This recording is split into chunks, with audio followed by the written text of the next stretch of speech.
And now, this week's Habari News Weekly with Damon Dipling Ellison. Sponsored by... We're going to talk about the black TikTok teacher. Mm-hmm. His name is Ja Q Lee.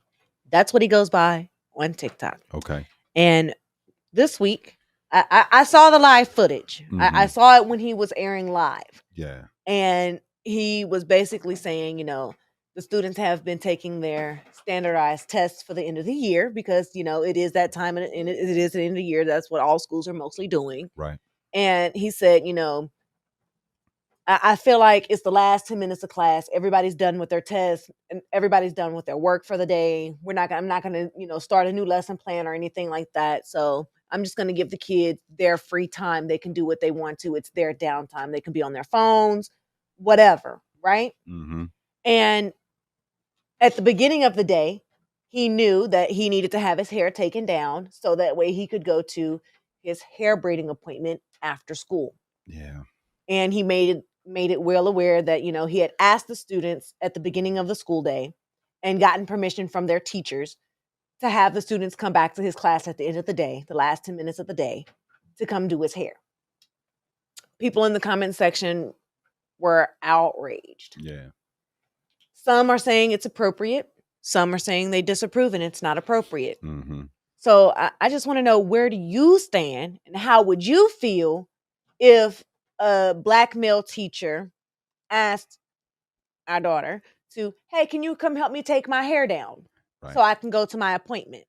Hey, man, like I said, I was saying to you yesterday, when you know the person, it's different. And the people that know him are probably okay with it. But the people online who have no idea who this guy is just going to see the situation and take it as that. Why are these little girls taking this dude's hair out? That's how they're going to look at it. They're not going to look at it as, oh, he's a good guy. He's a great guy. They don't know.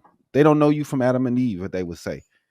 So they just going to judge it off that. And it's usually going to be bad judgments just because of the situation.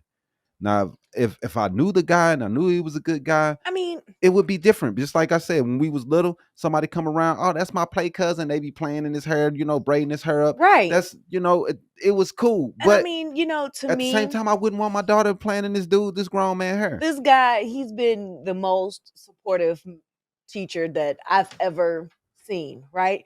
Because he said that, they're middle school students. Right. They're going into high school. These people don't now know they're him. starting to be like, okay, I want to do hair. I want to do nails. I want to do lashes. I want to do this and that. Right.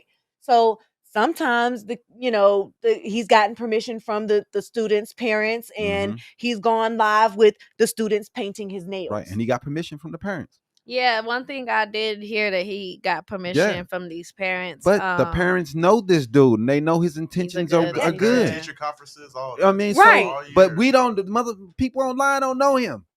They just gonna judge it off the situation. And that's what I'm saying. When you post stuff online, you're taking a chance that you don't have to particularly take. I know he wanted the eyes online, but that's where he really messed up. He got fired.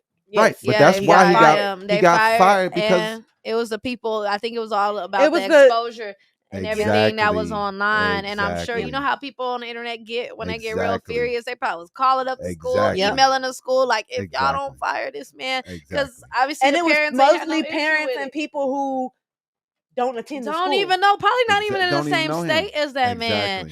And see, this was a sensitive subject to me because my man is a teacher.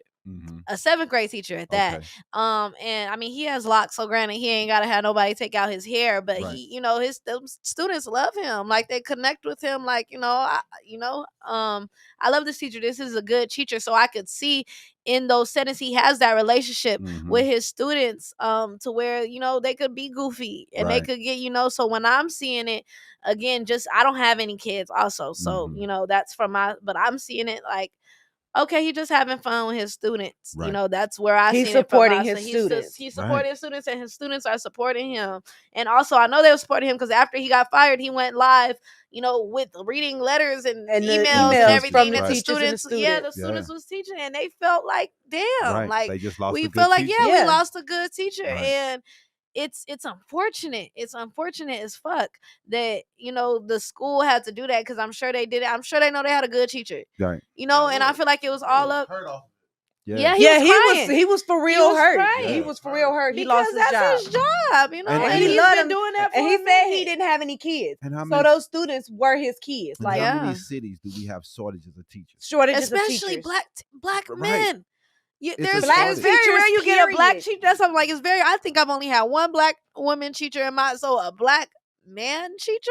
Right. That's not probably like a gym coach or something. Man, and then it's like it's a cultural thing, man. People take your braids down. It's not, and that's what I'm saying. Like, it's like, if we go get our hair braided, it's probably gonna be 4, 5, 6 women doing our hair at any given moment, whether it's taking it down, braiding it up, whatever. That's just how our cultural thing, man. That's how our it culture always has been. been People has get been around, doing. do hair. I mean, dude, like I said, man, people online are gonna judge it just by that particular video and interaction online. And people know this guy and know he's a good guy and a good teacher, and he's not on any crazy stuff or trying to rape these kids or he's not a pedo, a pedo, or whatever you want to call it. First off, he wouldn't go live if that was the case. I mean, and to that's me, the last thing he would have did. That was his only mistake. It's just going live. Live. If he just, and he's probably went live before with his, you know, class. He had doing other things, so he probably didn't think nothing of it. He probably just like, this a dope moment, a fun moment I want to share on my TikTok. With my kids, you know, my students taking out my hair. That's how he looked at it. And that's so unfortunate, because the internet will eat your ass up. Alive. They will take anything and run with it. That's why the internet is a tricky place. Because they don't know you. You got to be rooted in who you are. Yeah. They do not know you. When they people don't know you, that's why, man, I mean, I get a lot of comments on my page, man. I get all type people that's not following me, all type people saying all type stuff to me, but I do not take it personally, because I know they don't know who I am. They don't know what I'm about. This is their first interaction with me. Right. So you have to take that with a grain of salt. It's hard once you post a video out there, man, and you get something out there and it goes viral and everybody start putting their opinions on there, and the company feel as though they have to get rid of you. Yeah. It sucks, man. I wish bro would have kept that personal, because it's just certain things that you just can't put out there, man, because people are ignorant.